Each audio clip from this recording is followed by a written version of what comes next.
Welcome back to the First Time Homebuyers Podcast. I am one of your two co-hosts, Tom Sommers with Coldwell Banker Burnett in the Minneapolis-St. Paul area.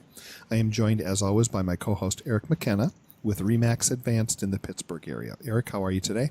Can't be complaining. Great day. Great day. Good to be here. That's good. See, it's always good to check in and make sure that everything is cool, because if either one of us are overwhelmed or tired or whatever, we will skip a day and tape later, so we're all on the same page. Everything's good?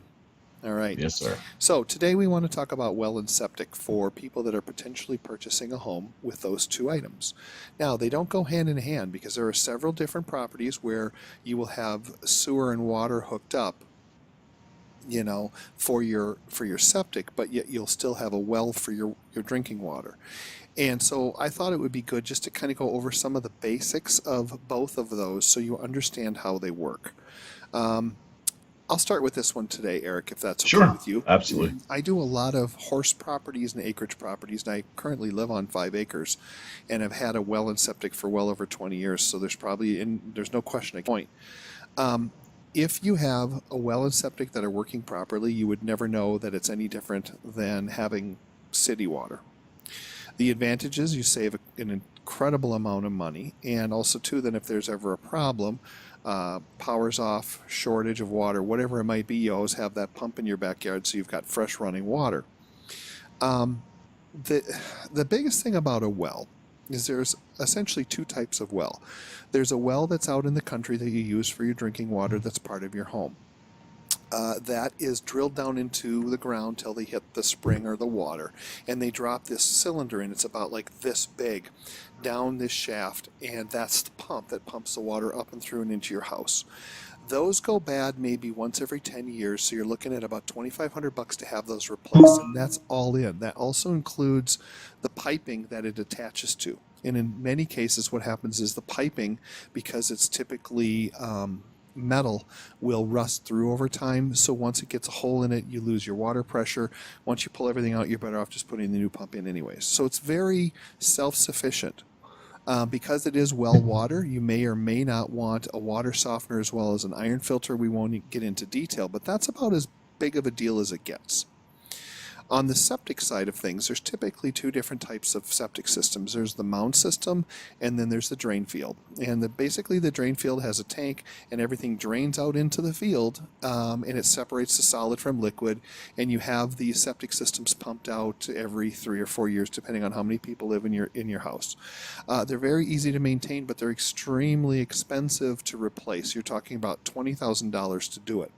Easy. So it's very important that when you're looking at well and septic, that you have an amendment or an addendum attached to your purchase agreement that says the seller will have the well water tested within 7 days, and they will have the septic system tested within 7 days. Now, with the septic system, we're also talking about having someone come out, pump it, test it to make sure that it's in proper working order.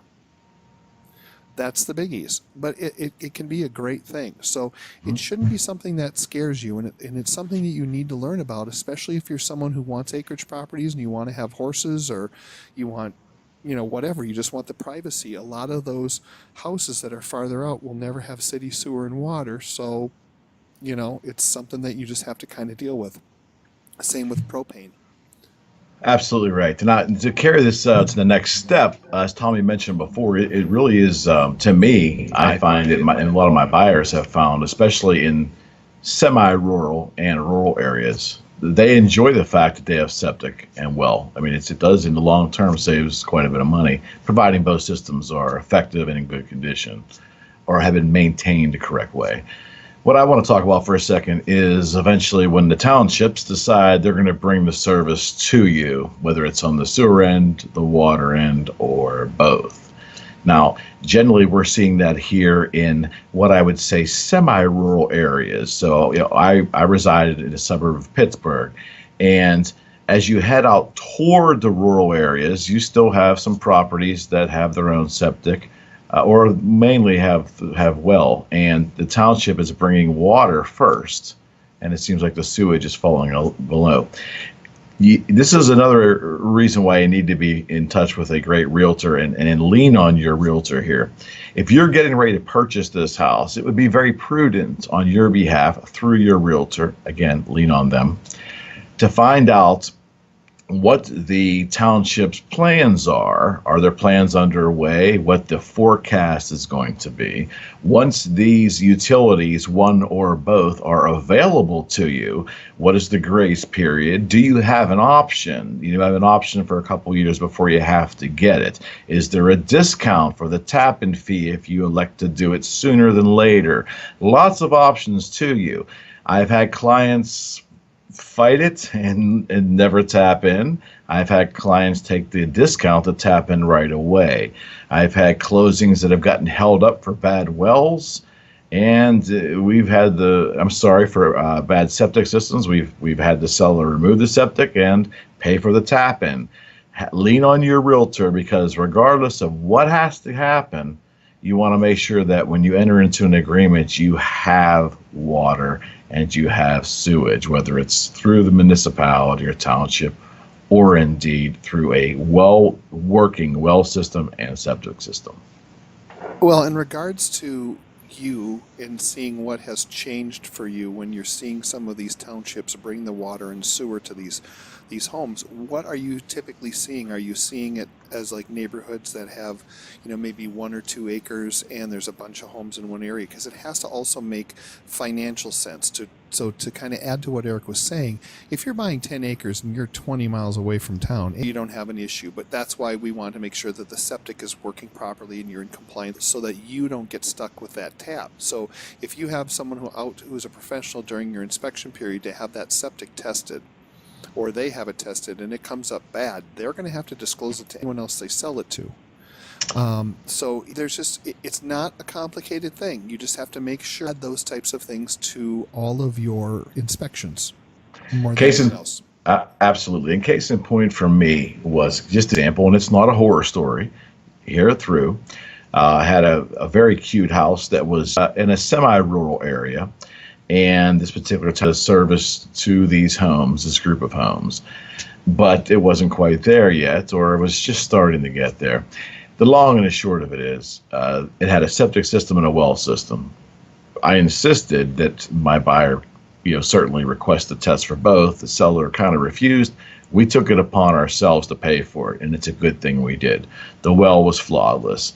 When they went to test the septic, one of the methods of doing that is pretty easy. They just basically set a dye into the system. And if the dye does rise to the surface anywhere in the yard or becomes visible, then that leach system has been compromised. And we had it in this circumstance where the blue dye rose up through the grass. And it was near a creek, unfortunately, a public creek. So being quite a bit of money the seller had to do to make the system right. And quite frankly, they actually paid an additional fee to the township for them to expedite the sewer line to the house.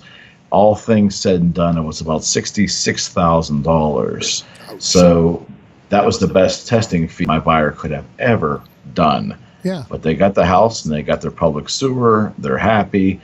The seller, unfortunately, had to take it on the chin, but the right thing to do for all parties. Absolutely. And so, again, it goes back to the system of working through a purchase agreement and what we do to help you to make sure that you don't get stuck. Because it goes beyond just the inspections. It's also setting these up and giving you the option. So don't be afraid. If you want to buy a horse property or you want acreage, don't let that scare you off, because I'm telling you, you can't tell the difference. You may get a little more iron in your water, for instance, if you're in a certain area out in the country, but what would you do? You get an iron filter. They're not that expensive, and a water softener, you'll never know. That's exactly right. That's our advice. Don't rule them out and don't be scared of them. Just read about them and ask your agent for more information. That's all. Yep. Lean on your realtor. Yep. So, if you guys have any questions, as always, we always end it by saying, please feel free to email us or contact us in any way, shape, or form you would like. To ask questions, we'll be more than happy to bring them up on the show and answer them for you. If you need a realtor and you don't have one in whatever area of the continental United States you are, we will find you a good realtor. It's a free service we offer to you. Just give us a call and let us know, and we will interview them for you and give you a perfect match. You got it. You can find us on Spreaker and YouTube, so please continue to follow us. We appreciate the support and the downloads and all the listens. We will see you next time with some more information for homebuyers. So thanks for tuning in. Have a great week. See y'all. Bye.